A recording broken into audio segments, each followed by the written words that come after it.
Graça e paz do Senhor Jesus. Abra sua Bíblia em dois textos. Nós vamos ver dois textos dessa noite. Você vai abrir lá em Colossenses, capítulo 3, 21. E dê um jeitinho de deixar marcado aí, talvez dobre a pontinha da Bíblia, não sei. Colossenses 3, 21 e Efésios, capítulo 6, verso 4. Nós vamos ficar indo num e no outro, então, para ser mais rápido e eficiente, você deixa aberto nesses dois e marcado. Colossenses 3, 21, Efésios, capítulo 6, versículo 4.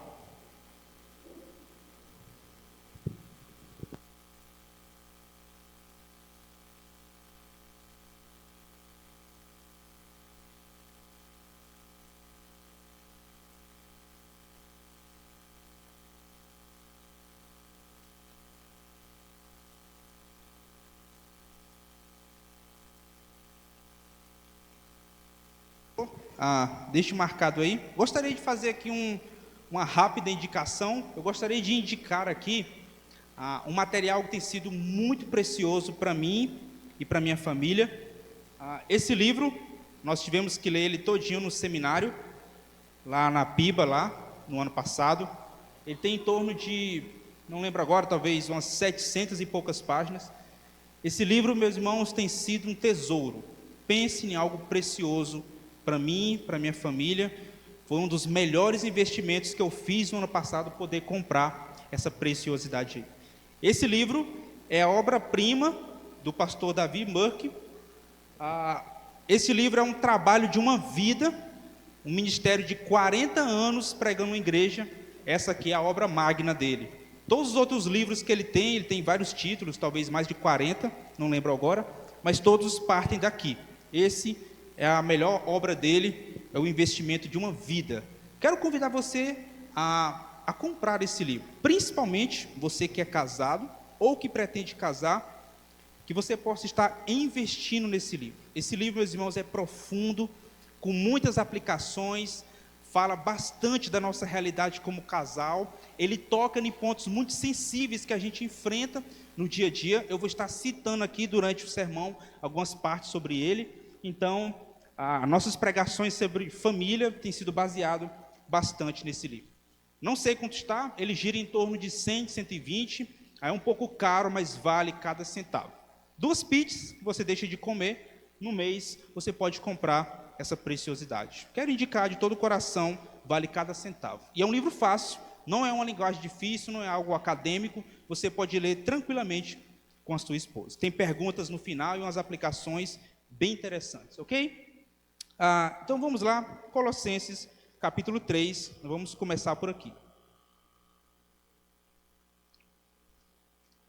Queridos irmãos, eu quero confessar algo aos irmãos, e eu creio que talvez seja o sentimento de muitos de vocês aqui, principalmente você que é pai. Eu confesso, irmãos, que eu tenho há um medo que eu sinto, de quando eu chegar no fim da minha jornada, eu olho para trás e talvez eu me arrependa de algumas coisas. Eu não sei se você compartilha desse mesmo sentimento comigo. Tenho muito medo de olhar para trás e dizer assim, rapaz, por que eu não fiz isso? Constantemente minha esposa puxa minha orelha, me faz abrir os olhos para eu poder ver que eu estou errado. Olha, precisamos fazer isso.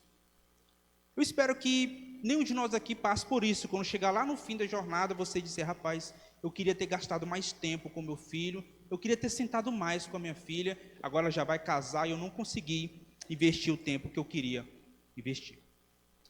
Como eu falei, eu ia citar algumas vezes ele aqui, o pastor Davi Murk, ele fala algo interessante sobre o nosso papel como pais. Ele diz o seguinte, em seu livro: uma das realidades mais cruéis de ser pai é que os nossos filhos acabam subindo ou descendo até o nosso nível, para o bem ou para o mal.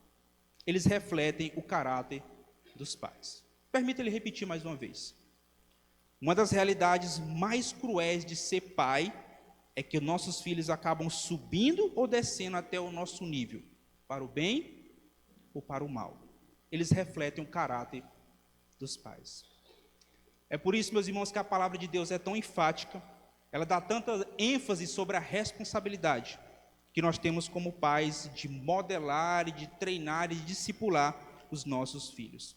Nas últimas mensagens, gostaria de lembrar os irmãos, vocês viram que a gente descobriu que um dos frutos do Espírito Santo é ter uma família edificada, uma família onde o marido ama e se entrega pela sua esposa, onde a esposa reflete o caráter de Cristo por meio da submissão. E nas últimas duas pregações que o missionário Daimon pregou aqui, falou a respeito do papel dos filhos e a sua obediência, e isso é fruto de serem controlados pelo Espírito Santo. Mas também é o desafio de cada pai poder ensinar os filhos a obedecer de maneira imediata, completa e interiormente. Não basta apenas ir com a cara ruim, tem que ir com o coração obediente. Isso é submissão aos pais, isso é um reflexo de estar sendo governado pelo Espírito Santo.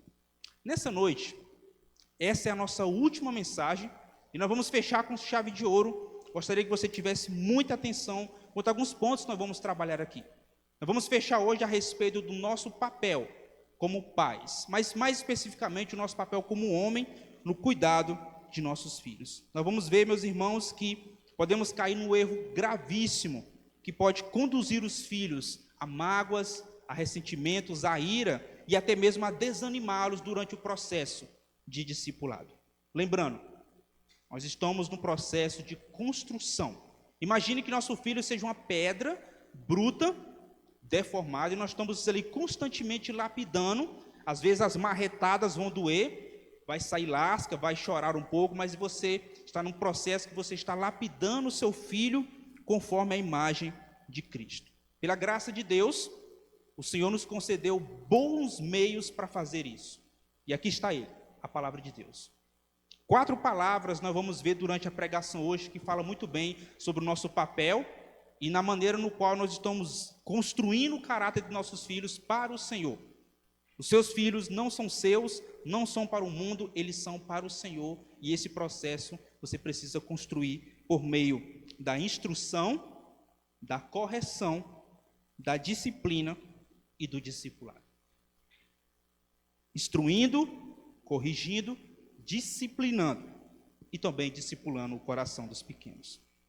Quero ver com os irmãos justamente sobre isso. Nós vamos ver o nosso papel como pais. Primeiro, nós vamos ver o nosso papel como pai, talvez quando a gente exerce esse papel de maneira negativa.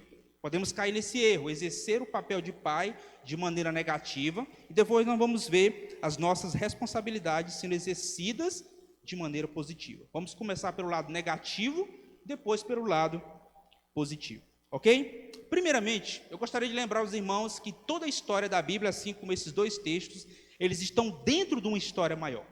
Hoje nós tivemos um tempo bem gostoso aqui de ABD, a gente viu o livro de Lamentações, a gente tentou entender como o livro de Lamentações está dentro da história maior da Bíblia, ele não está solto. Os 2 textos que nós vamos ver nessa noite também estão dentro de uma história. Eu e você estamos inseridos numa história. Tudo começa em Gênesis capítulo 1 e 2. Lá você vê Deus como um rei soberano, e para manifestar a sua glória e o seu eterno poder, ele cria todas as coisas em 6 dias e de maneira, a Bíblia vai dizer que tudo isso foi feito muito bom, tudo era muito bom. Depois Deus cria o homem com inteligência, retidão e perfeita santidade, de acordo com o caráter desse rei. Esse homem ele tem a lei agora no seu coração. Ele é capaz de obedecer sim à lei, ela está imprimida, impressa no seu coração. Esse casal, Adão e Eva, eles foram felizes, tiveram comunhão com Deus, domínio sobre todas as criaturas, e eles viveram como reis e rainhas. Mas depois veio o dia mais triste da história, ou o capítulo mais sombrio da Bíblia, porque a partir dali o pecado penetra. Gênesis capítulo 3, podemos dizer que foi o dia mais triste da história. Muitos chamam essa passagem, ou a partir desse momento, de a queda. Então nós vemos a criação, depois nós vemos a queda do homem. Os nossos primeiros pais, eles foram seduzidos pela astúcia de Satanás. E assim, eles pecaram e caíram desse momento gostoso de comunhão com Deus. Por causa desse pecado, a sua retidão foi perdida, A glória da imagem de Deus neles foi manchada, não perdida, mas ela foi manchada e maculada. E o maior privilégio que eles tinham como homem e mulher, que era ter a comunhão com Deus e viver ao seu lado, isso foi perdido e destruído. Assim foi a queda. Eles agora estão mortos em seus pecados, nós estamos mortos em nossos pecados e completamente corrompidos. Nada de bom há em nós, se não for Deus. Mas então Deus, no seu grande propósito, ele envia seu Filho Jesus, o Senhor, Filho unigênito, para ser agora o mediador entre Deus e os homens. Esse homem está perdido, longe de Deus, agora Cristo vem, não apenas para resgatar, mas também para aproximar de novo aquele que se perdeu. Tudo isso foi para manifestar a glória. Se Deus manifestou a sua glória na criação, ele manifesta a sua glória quando Cristo desce ao céu. Desce do céu. Esse filho, ele ama fazer a vontade do Pai.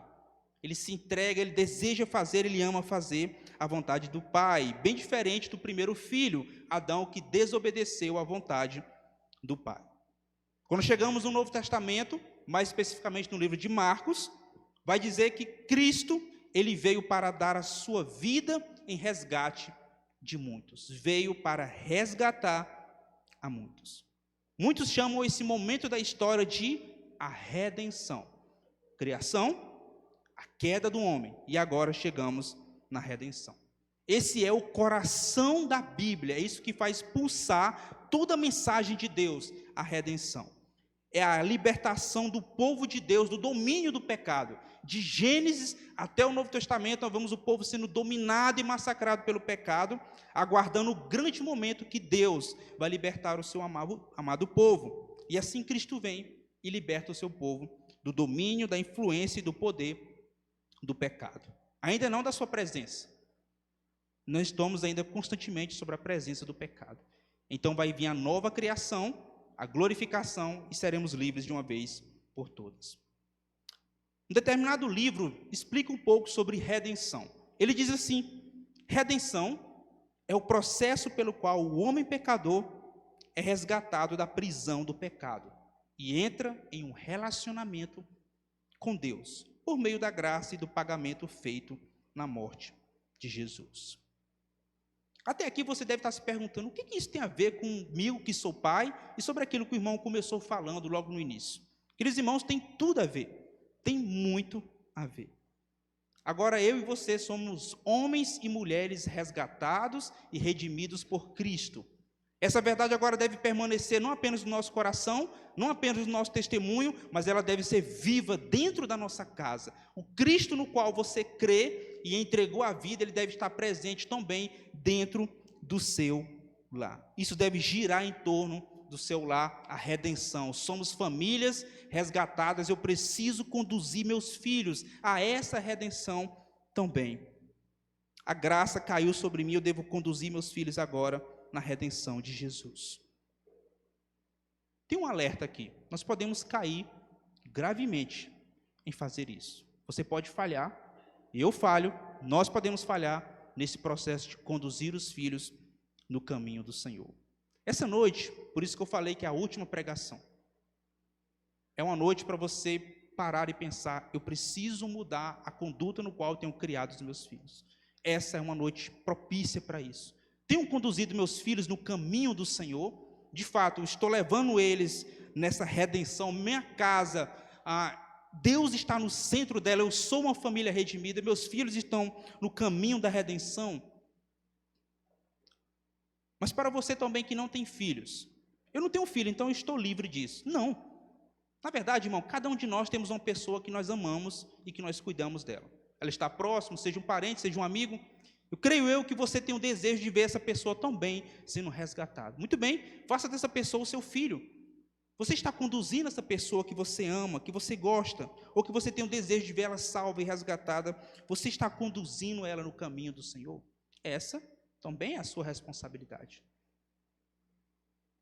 Então nós vamos ver, irmãos, 2 pontos. Primeiro, vamos ver a parte negativa. Podemos falhar no nosso papel como pais. Segundo, vamos ver a parte positiva. Vamos lá para Colossenses 3, 21. Diz assim: pais, não irritem os seus filhos, para que eles não fiquem desanimados. Pais, não irritem os seus filhos. O texto aqui fala a respeito dos pais.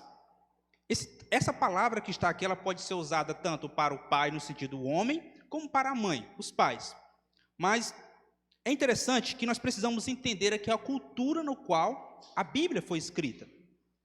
Esse livro foi escrito numa cultura que ainda havia aquela cultura patriarcal. Ou seja, tanto no mundo judaico quanto no mundo grego-romano, ainda havia essa cultura onde o pai ele tinha autoridade absoluta sobre a família, especialmente sobre a vida dos filhos. Ele era o responsável por educar, por disciplinar, por conduzir os filhos no caminho correto, seja cristão ou seja aquele que havia ali dentro do Império Romano. Ele era o responsável. Os romanos chamavam isso de o poder do pai, pátria potestas, ou seja, o pai ele tem o poder sobre os filhos e autoridade sobre ele. Ele era o responsável pela supervisão e pela condução dos filhos. Portanto, creio que esse texto aqui ele está dentro dessa cultura, não podemos tirar as escrituras da cultura que ela for escrita. Então aqui, podemos deduzir então que essa palavra pais, Paulo então está se referindo ao homem, ao pai que tem o dever de conduzir os filhos. Mas o ponto-chave está na continuação. Olha só, verso 21. Pais, não irritem os seus filhos. A ideia aqui de não irritar os filhos significa que precisamos tomar muito cuidado para não provocar os filhos de maneira desnecessária. Ou então incentivar eles à ira, quando você está disciplinando ou educando, você pode de certa maneira incentivar seus filhos à ira, se houver excessos. Ou então pode gerar mágoas ou desânimo. Agora, preste bem atenção, irmãos. Veja que nós, desde o começo das nossas pregações sobre família, temos falado que temos um alvo. Eu e você, que somos casados, você que é casado, você precisa entender, você tem um alvo, há um propósito no qual Deus colocou você como líder da sua família. Qual é o propósito? Qual é a meta de vida para o homem e a mulher e a relacionada aos seus filhos? Agora nós vamos para Efésios, vamos dar um salto lá. Qual é então o nosso propósito? Efésios 6, verso 4. Deixa o texto de Colossenses guardado aí. Efésios 6, versículo 4, diz assim: E vocês, pais, não provoquem os filhos à ira, mas tratem de criá-los na disciplina e na admoestação do Senhor. Vejamos então alguns pontos aqui interessantes. A primeira palavra aí que eu queria destacar é disciplina nesse texto. Aqui está o alvo no qual devemos gastar todos os nossos esforços como pais. Disciplina.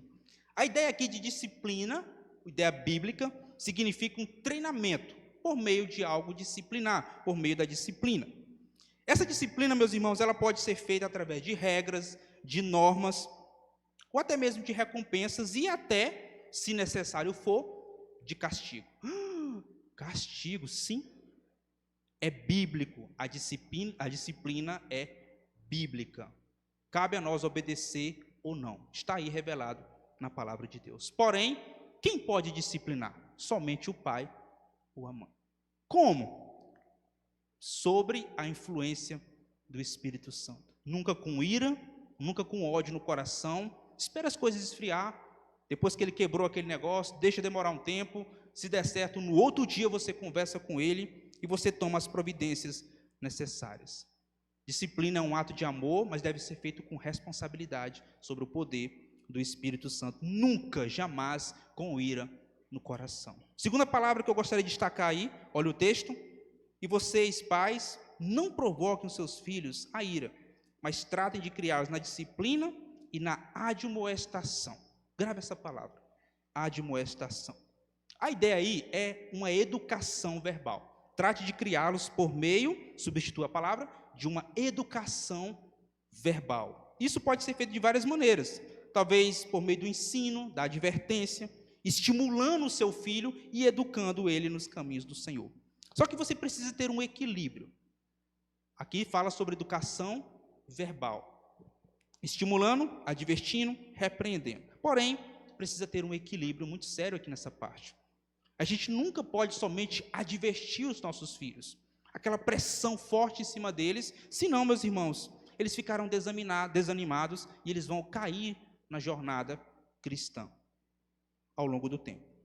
Mas também não pode ver apenas estímulos, porque senão eles ficarão mimados, e assim o mundo está cheio de crianças mimadas. Nós temos 200 e poucos aqui na igreja, durante a semana nós vimos bastante assim. Meninos que não são repreendidos, mas são sempre mimados pelos pais, e eles são como poderosos chefinhos, eles reinam na casa dele.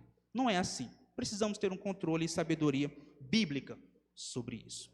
Terceiro ponto, olha aí no texto de Efésios capítulo 6, trate de criá-los na disciplina, na admoestação do Senhor. Na admoestação do Senhor. Essa parte é interessante. Aqui fala a respeito da responsabilidade e dos responsáveis pelo papel da educação dos filhos. Queridos irmãos, quem deve criar os filhos? Não são os avós, não é o papel deles, não é o Estado. Está aí o Estado querendo tomar de conta de nossos filhos, o Estado não é o papel dele de cuidar de nossos filhos, não é a igreja não tem um papel de cuidar de nossos filhos. Quem são os responsáveis? Os pais. Os pais são os responsáveis absolutos por criar os filhos. Eles são a autoridade de Deus na educação. A eles os filhos pertencem, aos pais. E acima de tudo, a Deus também. Ou seja, por detrás dos pais está Deus e sua autoridade. Deus concedeu autoridade para os pais, mas por trás dos pais está o Senhor. Então a disciplina, você junta agora a disciplina e a admoestação do Senhor ou para o Senhor. Esse processo deve ser conduzido com um único foco: para Deus eu devo conduzir os meus filhos, ou para Deus eu devo conduzir os meus filhos, instruindo, corrigindo, disciplinando e discipulando o coração deles. Meus irmãos, aqui há um alerta interessante para nós. Novamente, o pastor Davi fala sobre isso o seguinte: os pais, eles não violam essas palavras, as palavras que eu disse, né? Instruir, corrigir, discipular e disciplinar. Eles não violam essas palavras somente quando deixam seus filhos raivosos, mas quando fazem qualquer coisa que encoraje os filhos ao pecado. Em outras palavras, por não criá-los no caminho do Senhor, instruindo, corrigindo, discipulando e disciplinando, os pais automaticamente estão incentivando os filhos em caminhos alheios, ou seja, conduzindo os filhos no caminho do pecado. Negligência é a mesma coisa que conduzir os filhos no caminho do pecado. Quando você não corrige, quando você não discipula, quando você não disciplina, quando você não cuida do coração dele, automaticamente você está conduzindo o filho no caminho do pecado. Não é apenas com os excessos, mas é com a falta deles também que você conduz a criança no caminho do pecado. Pais, não irritem os seus filhos para que eles não fiquem desanimados. Colossenses 3, 21. Queridos irmãos, eu gostaria de fazer um convite. Nesta noite a gente precisa sair daqui com isso muito claro no nosso coração. Para quem é? Para quem deve ser os nossos filhos? O que você tem feito com relação aos pequenos? Ou o que você tem planejado, você que está planejando casar? Este é o nosso papel: conduzir os filhos no caminho do Senhor ou para o Senhor. Essa deve ser a meta final de vida. Eu não quero chegar lá no fim, tenho esse medo, de verdade, não é porque estou falando aqui na frente, eu tenho esse medo de chegar no fim e me arrepender, e dizer assim: Senhor, por que eu não fiz de maneira diferente? Por que eu não gastei mais tempo? Por que eu não gastei mais tempo com o meu filho? Deve ser um sentimento doloroso. Eu espero que nenhum de nós aqui possa passar por isso. Conduzir os filhos do caminho do Senhor é o alvo final de todo homem e de toda mulher. Ainda quero ver outro ponto interessante. Colossenses capítulo 3 ainda fala o seguinte: pais, não irritem os seus filhos. Agora vamos para Efésios, pode ser projetado também aqui, você vai ver o seguinte: e vocês, pais, não provoquem os seus filhos a ira. Essas duas palavras aparecem. Pais, não irritem, e Colossenses 6, e Efésios 6,4 diz, não provoquem os seus filhos a ira. Qual é o significado que Paulo está dizendo aqui? Conduzir os filhos à ira ou não provocar os filhos à ira. A ideia de ira aqui que Paulo está falando é criar neles ressentimentos, mágoas e frustração. Agora veja só, a palavra de Deus está dizendo, pais, está nos exortando a não irritar os nossos filhos, porque isso pode causar mágoas, ressentimentos e frustrações. Quando é que isso acontece? Vamos pensar agora de uma maneira prática. Pense na sua casa. Quando é que esse momento pode ocorrer quando você conduz seu filho à ira? Eu trouxe aqui alguns exemplos, eu acredito ser bem comuns do nosso dia a dia. Deixe-me ler alguns para vocês. Alguns exemplos diretos, que é muito comum. Pegar no pé, a gente pega no pé demais da criança, principalmente na parte de educação. Isso pode fazer com que crie frustrações. Às vezes a gente cobra tanto da criança algo que nem mesmo nós estamos vivendo. Isso é triste. Cobra demais algo que nem mesmo eu vivo na igreja. Menosprezar o filho. Eu vi muito isso aqui no projeto. A criança chega, e eu sei que é um pai não cristão, mas é triste da mesma maneira. A gente pergunta para o menino, o que você quer ser quando crescer? Aí o pai está perto. Tio, eu quero ser médico. Ser médico, é? Faz assim. Com certeza os meninos aqui já viram bastante. Tio, eu quero ser policial. Policial. Dá um sorriso assim, sabe, snob, zoando a criança. Isso conduz à ira, a mágoas e a ressentimentos. Zombar ou ridicularizar a criança. Isso também, pela sua fraqueza, às vezes pelo alguns tipos de gestos ou outras coisas do tipo. Fazer brincadeiras. Já vi pais fazendo brincadeiras, às vezes, pesadas com a criança. Isso pode ferir o ego. Envergonhar os filhos publicamente. Essa é comum. Eu dou graças a Deus pela minha esposa, que me ajudou muito nisso. Às vezes, no momento de ira, a gente quer disciplinar o menino ali na hora. Ele faz vergonha para você ali no meio da pizzaria, no meio do restaurante. Você já quer pegar e dar uma disciplina nele naquele exato momento. A Tati disse, não. Quando chegar em casa, eu converso com ele. Eu entro, fecho a porta e a gente conversa. Provocar confusões e brigas em momentos especiais. Isso também pode frustrar e conduzir à ira. Algumas provocações indiretas que podem acontecer também no processo de condução dos filhos. Negligência. Negligenciar pode também você negligenciar a sua educação. Às vezes a gente quer transmitir, aliás, quer terceirizar a educação por outros, para os avós, para os tios. Isso também pode ocorrer, conduzir os filhos ao caminho do pecado. Abandono, não cuidar do filho, também transfere isso para outros. Tomar decisões precipitadas a respeito da criança, não significa que toda vez precisa consultar, mas às vezes a gente quer colocar a criança no caminho que ele não quer. Ele tem que jogar bola, ele tem que fazer isso. Não, às vezes a criança não quer. Isso pode trazer mágoas ao coração dela. Não investir tempo, não pedir perdão quando errar. Essa parte, eu admito que eu falhei muito. Eu, como um homem, meu ego lá em cima, inflamado, às vezes eu não queria pedir perdão para meu filho, quando eu fazia alguma coisa errada com ele. Foi duro os primeiros momentos, mas hoje eu entendo que isso é comum. Preciso pedir perdão para ele, quando eu errar também. Mimar o filho a ponto de fazê-lo se sentir o centro do universo. Isso não é conduzir nos caminhos do Senhor, é conduzir ao pecado. Fazer dele o centro do seu casamento. Não, você é casado não com ele, você é casado com a sua esposa. Ele não é o centro. Apesar que é o alvo nosso é conduzir os filhos, mas ele não é o centro. A aliança de Deus foi com a sua esposa e não com o menino. Pensando nisso, irmãos, você pode estar pensando, nossa, então eu não posso mais disciplinar o meu filho, nem brigar com ele, ou apenas não posso ser firme com ele. Não é isso. O texto não está dizendo que não devemos fazer isso. O texto está nos alertando contra os excessos desnecessários que pode ocorrer durante o processo de discipulado, de ensino e de condução dos filhos no caminho do Senhor. Agora, vamos ver aqui mais uma parte que é interessante aqui em Colossenses. Abra lá se você já tiver tirado. Colossenses 3, 21.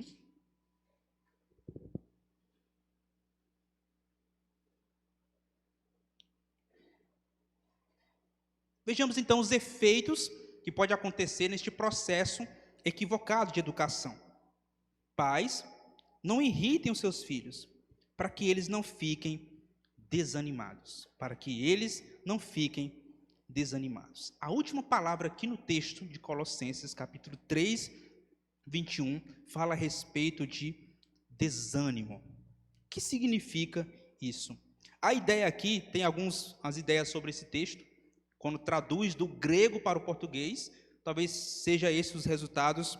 Nunca é preciso, lembrando que é uma língua distante, e não há um significado preciso para a nossa língua em português. Os resultados podem ser desânimo a ponto de desistir, olha que interessante, vou ler novamente, para que eles não fiquem desanimados.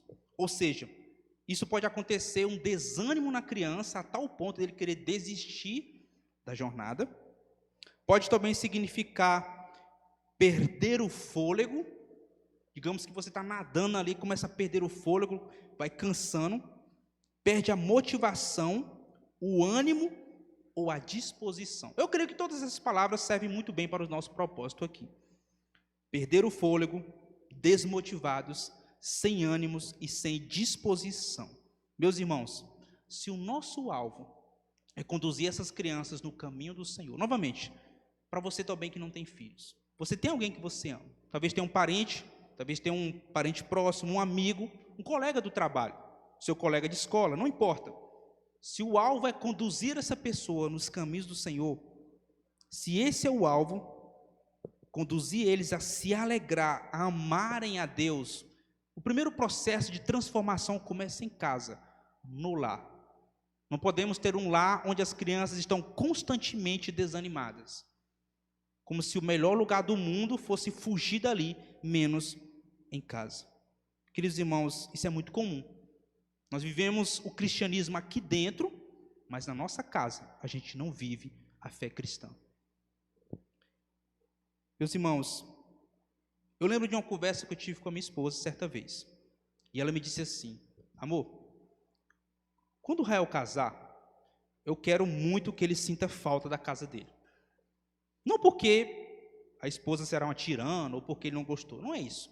Ela disse assim: olha, quando o meu filho casar, eu quero muito que ele se lembre da casa dele, dos bons momentos que ele passou em casa.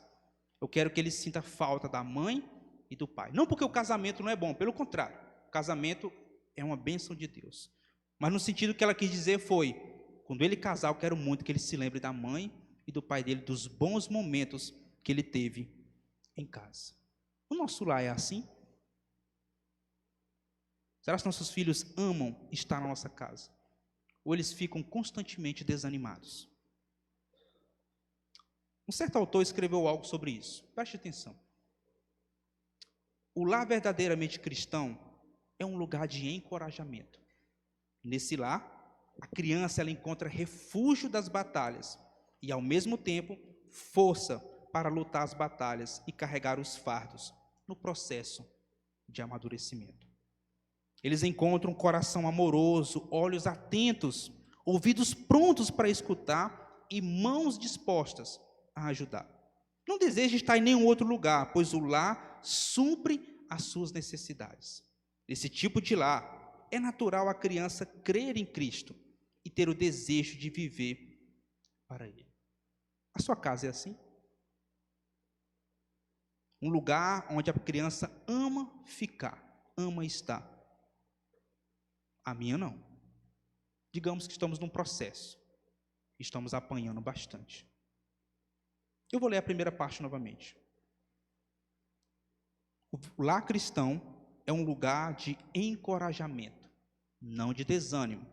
Nesse lar, a criança ela vai encontrar refúgio das batalhas e, ao mesmo tempo, força para lutar nessas batalhas e carregar os fardos do processo de amadurecimento. Um lugar, meus irmãos, onde as crianças crescem amando a Deus. para aqueles que não são casados e não têm filhos. Isso é para vocês também. A sua casa é um lugar onde a glória de Deus é manifestada. Nunca me esqueci de uma frase que uma pessoa disse assim: irmão, algumas pessoas nunca vão ler a Bíblia. A única Bíblia que elas vão ler somos nós. Se dentro de casa eu não dou bom testemunho, como eu quero converter as pessoas? Eu falo de Jesus, mas eu não amo a Cristo dentro do meu lar. Aqueles que você ama, aqueles parentes que estão constantemente vivendo com você dentro do seu lar. Será se eles estão sendo aproximados de Deus ou eles estão sendo conduzidos para longe de Deus por causa do mau testemunho que você dá? Você já parou para pensar sobre isso? Viver o evangelho dentro do lar também conduz as pessoas à salvação. Eu lembro de uma conversa que eu tive também com a minha esposa. E essa pessoa chegou para mim e disse assim: olha, tá tão bom lá em casa. Nossa, todo mundo me ama. Depois que eu aceitei Jesus, fulano me ama, cicrano me ama. Todo mundo aceitou tão bem. Nossa, minha filha aceitou, meu marido, assim, foi revolucionário. Todo mundo gostou da minha salvação, que eu estou na igreja. E eu, inocente, falei: nossa, que bom, irmã. Fiquei feliz por você. Quando eu chego em casa, durante o jantar, a gente comentando sobre essa pessoa, a Tati falou assim: alguma coisa está errada. Falei: por quê? Como pode aceitar a Cristo e nada mudar dentro de casa? Sendo que o Evangelho fala que haverá perseguição, os piores inimigos serão os de dentro de nossa casa.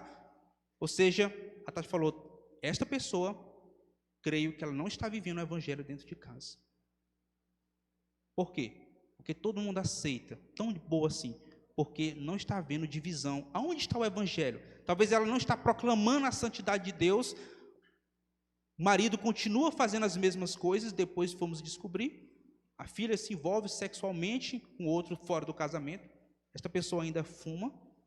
Isso é o que, meus irmãos? Não está vivendo o Evangelho, por isso que todo mundo aceita o Jesus que ela prega, porque ela não vive ele dentro de casa. Nós temos um papel como pais muito importante.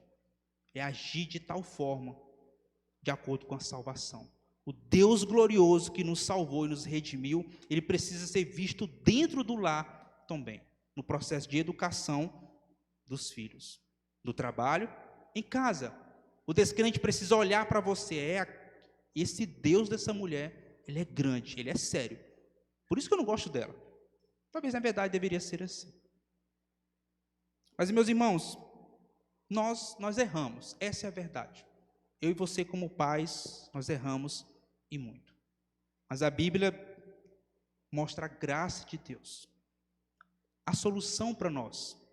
Não podemos ficar apenas nos erros e começar a lamentar a vida inteira. Nossa, eu queria ter feito diferente. Não, hoje é o dia propício para isso, para de uma vez por todas a gente começar a gastar tempo e investir em nossos filhos. Que pai já não se sentiu culpado pela maneira que disciplinou seu filho? Quem nunca sentiu tristeza por ter feito isso? Que pai nunca sentiu totalmente derrotado e desanimado por ter falhado no processo da criação? Que pai nunca ficou sem resposta para lidar com as dificuldades na criação dos filhos? Todos nós erramos, mas a graça de Deus para esses erros também. Agora eu quero ver com vocês justamente isso, os aspectos positivos na criação dos filhos. Em primeiro lugar, existe uma boa notícia para nós que estamos falhando em conduzir nossos filhos no caminho do Senhor. E o nome dessa notícia é Jesus Cristo, aquele que veio para nos resgatar do poder do pecado.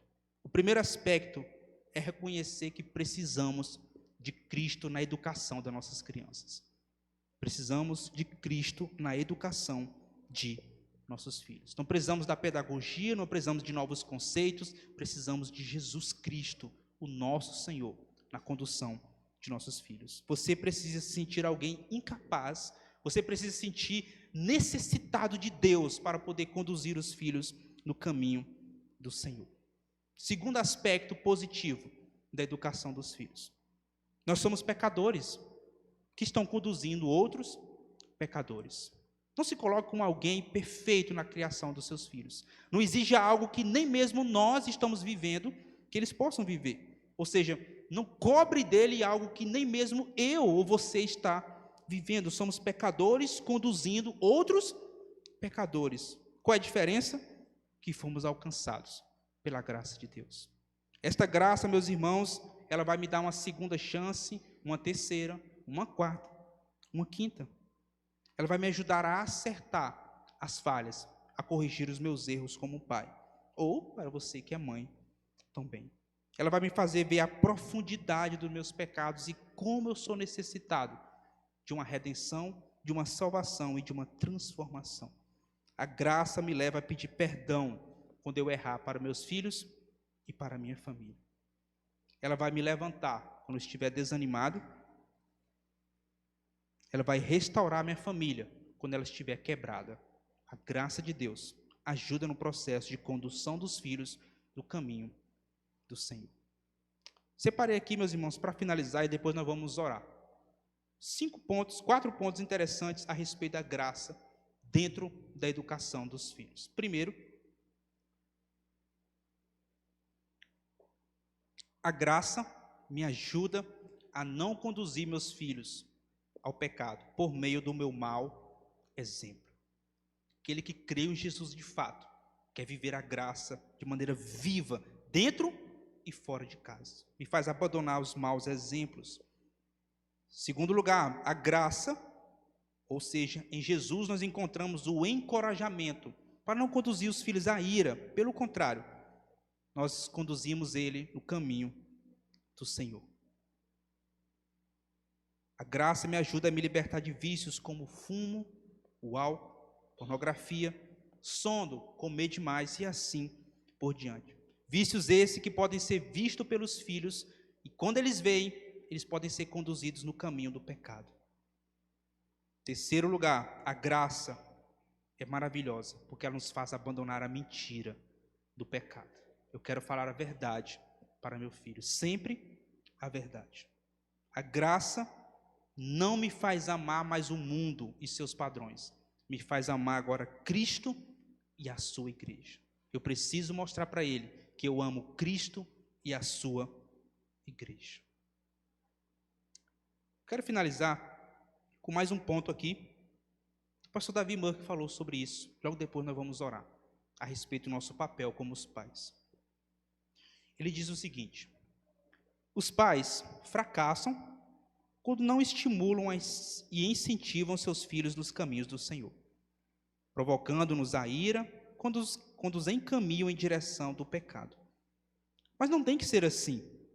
A influência dos pais pode e deve ser radicalmente diferente. Deus nos deu graça mais do que suficiente para isso. Conduzir nos caminhos do Senhor. Esse é o nosso alvo. Se você entendeu, se você se entende como alguém necessitado dessa verdade, te convido a ficar de pé. Nós vamos orar ao Senhor e clamar pela nossa família, pelos nossos filhos. Pedir misericórdia pelos nossos erros na condução deles no caminho do Senhor.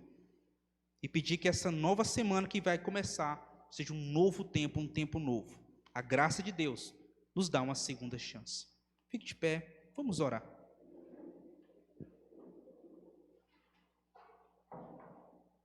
E ainda de pé, nós iremos cantar ao Senhor. Nós vamos cantar de uma maneira agora completamente nova, porque a gente entendeu as verdades. Nosso coração foi desafiado. Isso nos faz cantar de maneira diferente, alegres e com esperança. Vamos orar.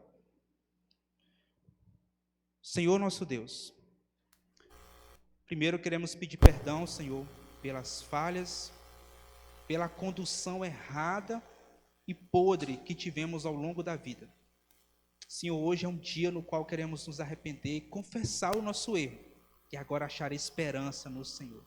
Ainda há tempo, Senhor. Reconhecemos que queremos isso, esse deve ser o nosso desejo, levar cada um a Cristo. Ó Pai, se nós temos almejado coisas para o nosso filho, para eles, ó Senhor, nos perdoa, Senhor. Nosso alvo final deve ser Cristo e a sua igreja. Eu não quero, Deus, que Ele me ame em tempo integral, mas que Ele ame mais o Senhor. Se Ele amar ao Senhor, Ele me amará também, Senhor. Que essa seja uma meta do nosso coração, meu Deus. Fazer cada um dos pequenos amarem a Deus e a sua glória. Ó Deus, nos ajude, em nome de Jesus, neste processo. Tenha misericórdia, Senhor, das nossas famílias que estão constantemente sendo atacadas na TV, no rádio, nas mídias e nas escolas. Protege, Senhor, eles e nos ajude, Senhor, a se empenhar. Tira de nós a preguiça de não querer ensiná-los em casa. Ó Senhor, em nome de Jesus, nos ajuda a conduzir eles no caminho do Senhor. Amém. Ainda de pé, nós vamos cantar ao Senhor com toda a esperança.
Por tua obra em nossas vidas.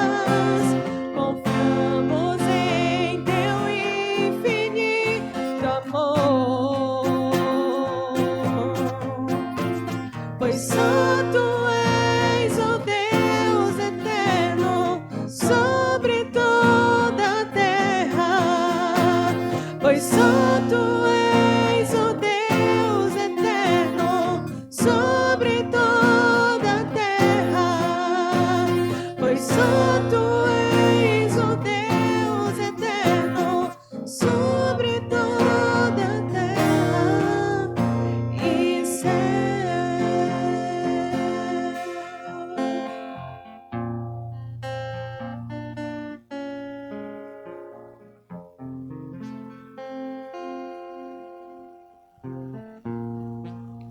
Amém, meus irmãos. Se você já confessou a Cristo como seu Senhor e Salvador, se você entendeu a sua necessidade ou ainda não, esse é um momento muito importante na sua vida. Reconhecer que talvez você tenha falhado, talvez o seu pai não lhe ensinou os caminhos do Senhor, mas hoje o Pai Eterno conduz os filhos no caminho do Senhor. Pense sobre isso. Aqui falou sobre um Deus eterno, grande é o Senhor. Nós vamos fazer o seguinte agora, nós vamos se dirigir ali para o refeitório e nós vamos celebrar a Cristo agora. Se você entendeu o Evangelho, se entregou e é batizado, nós vamos celebrar agora a ceia do Senhor. Isso será um ato de alegria e de graça. Nós vamos fazer o seguinte, nós vamos sair daqui para ali, para o refeitório, pedir que os homens possam ajudar ali a conduzir com as cadeiras para as mulheres, e nós vamos agora celebrar Jesus ali na ceia. Deus te abençoe, em nome de Jesus.